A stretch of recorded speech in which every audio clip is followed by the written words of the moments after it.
Okay, today I'm working on this Fender Princeton amp. It's a 77 or 78, going by the date codes on the transformers and so on. It's all fairly original. There's some parts that have been replaced, like the power supply caps have been replaced, or even some additional ones added, not sure.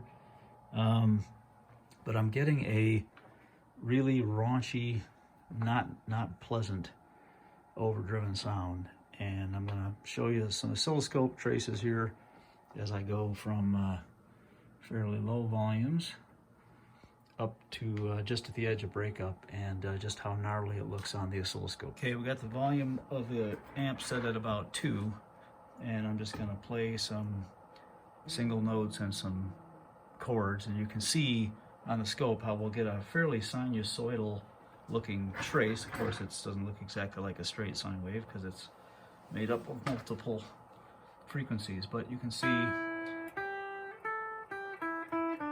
everything still has that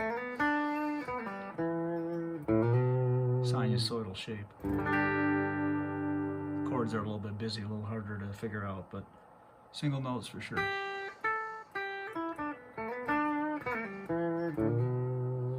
Alright, now let me turn the volume up a little bit. Turn it up to 3 or 4. Should be getting on the edge of breakup now. Okay, you see that? See when at the onset of the note, when it's at its loudest? Very peaky. No, it doesn't look like a clipped sine wave. It has very sharp peaks.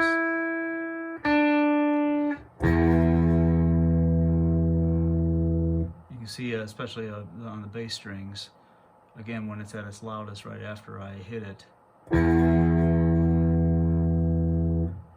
it has a very chopped up looking waveform, and then it decays back down to lower volumes and it begins to become more sinusoidal again.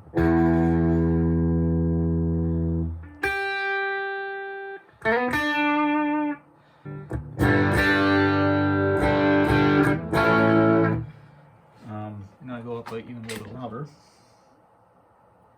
Put it on about 8, so that'd be like way too loud. Normally I have it hooked up to a attenuator right now to help keep the volume at reasonable levels.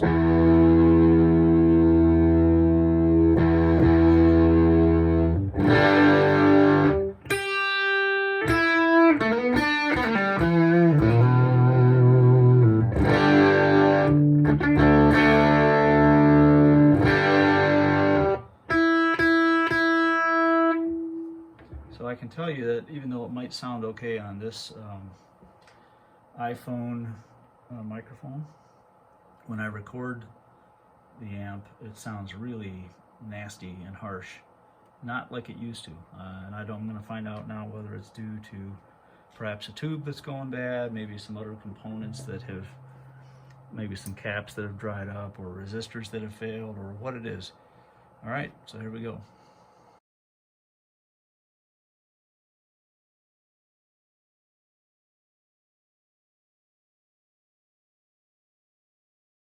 First things first, I'm going to hook up a waveform generator so we can see a proper sine wave, and go from there. So again, that's at about 2, and you can see that sine wave looks good. In fact, I'll turn on the input channel here.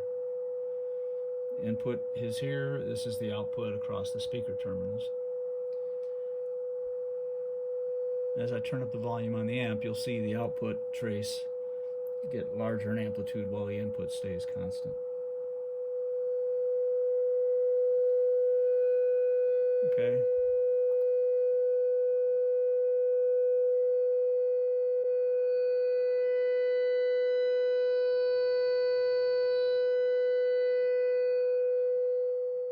So again, that doesn't look like a very nice clipped sine wave. It has lots of spikes and lots of crap on it. Let's take a look at the the output from one of the phase inverter channels as I raise the gain here. So the volume's on about 5 now. Still looking pretty good, although there you start to see some peakiness here. Here's the clipped sine wave, which is what you would expect.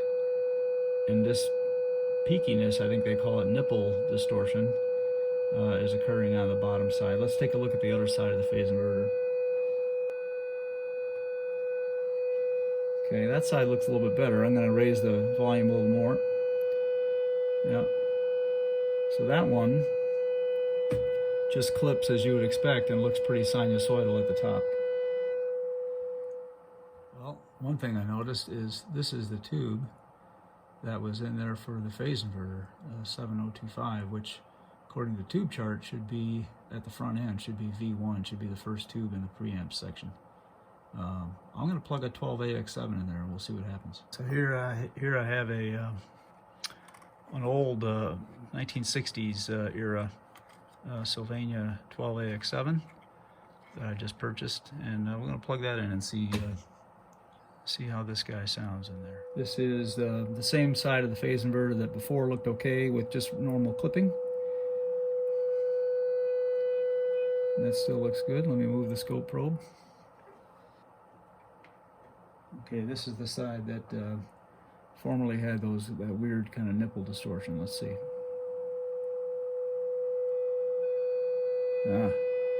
You know, if anything, it's even worse, interestingly enough. Okay. So it doesn't appear to be the tube. Okay, so I ended up replacing all the cathode bias capacitors, and because they had the originals in it, and again this amp is from the mid-70s, so that's like almost 35 years ago.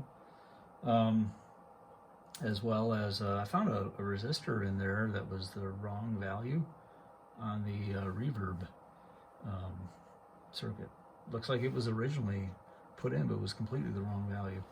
So I swapped that out and replaced a couple of resistors, but more importantly, I put some grid stopper resistors on the power tubes, as well as some screen resistors to protect them. And I also made the mod to put a grid resistor on the phase inverter, and also some series impedance there based on an article I saw on the internet, which I'll show you here in a few minutes.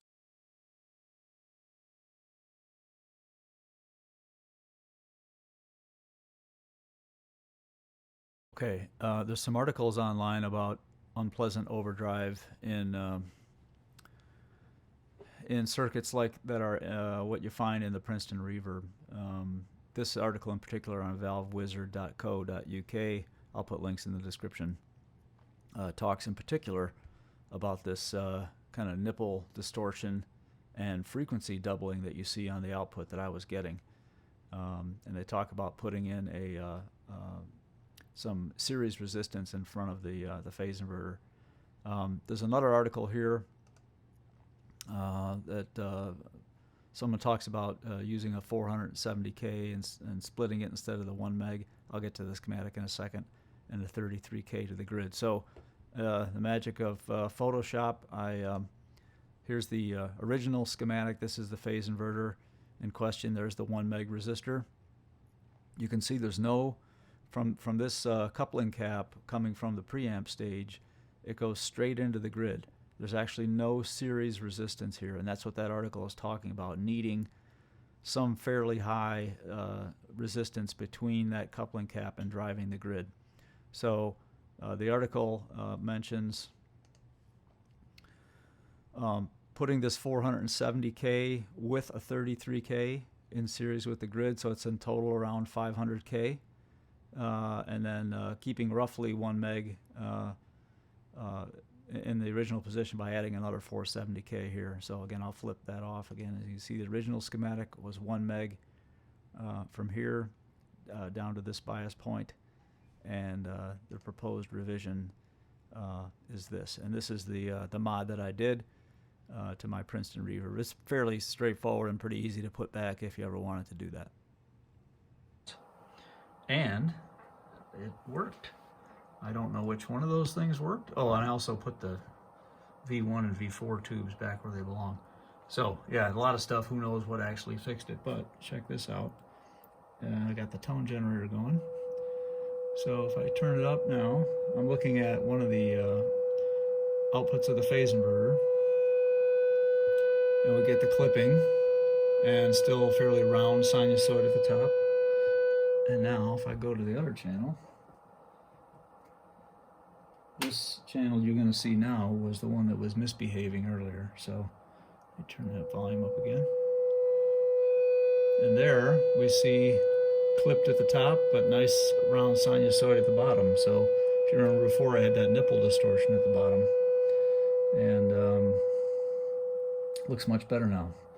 So, and interestingly enough, let's see here.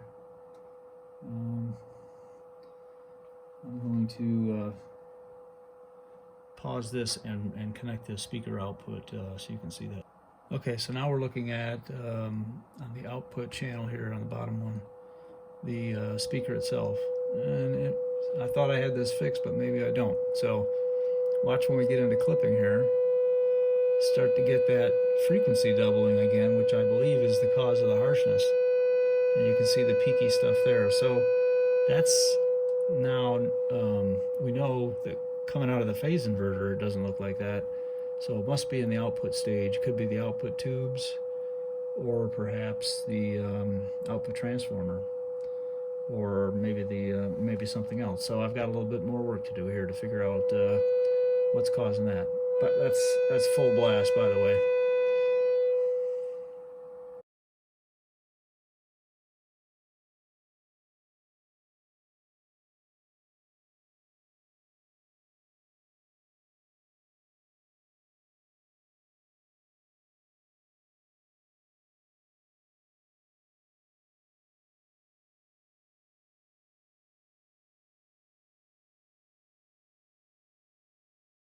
Okay, here's the attempt to use the resistors in parallel, series parallel combination with the speaker. So there's a 4 ohm, 4 ohm, 4 ohm. Those two 4 ohms are in series. They're connected in parallel with the speaker, which should give us a 4 ohm. It's an 8 ohm speaker, so the equivalent would be 8 ohms total, and then, or sorry, 4 ohms total. And then another 4 ohm in series, which overall then with the speaker gives us 8 ohm impedance for the amp to drive as if it was seeing a normal speaker. So here's the output. I'm driving in around a 400 hertz sine wave. You can see that there on the top trace, and the bottom trace is the output.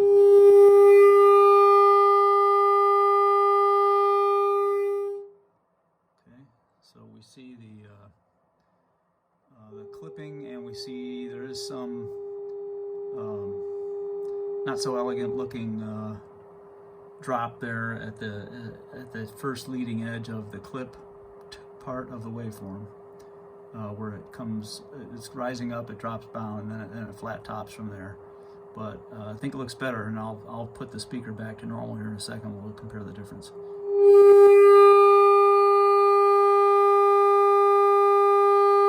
Now have the speaker cable just connected directly, no parallel resistors, all the rest is the same 400 hertz signal driving in, and let's see what this looks like.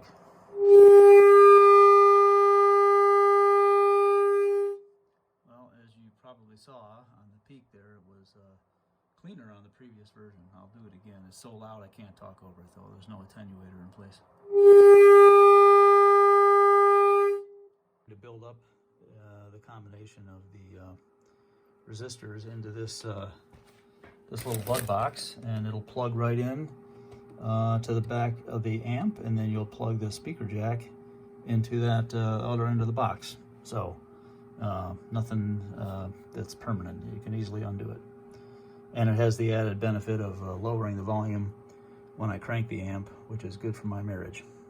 Generator hooked up again. Now the amp, haven't put it all back together yet. You see the chassis kind of sitting here, but I have built a small attenuator here on the back that goes between the speaker jack and the speaker cable. So that's plugged into the speaker. See the probe down there connected to the speaker, and it does attenuate the sound, but more importantly, it puts some resistance in between the amplifier and the speaker, which helps dampen some of the ringing that was coming off the speaker coil, I believe. Anyway, of course the amp is quieter, which is no big deal for me. And as I turn up the volume now, I got a sine wave generator pulled in here. You'll see that although I still get some peakiness, the waveform is not nearly as jagged as it was before all the work. So here we go.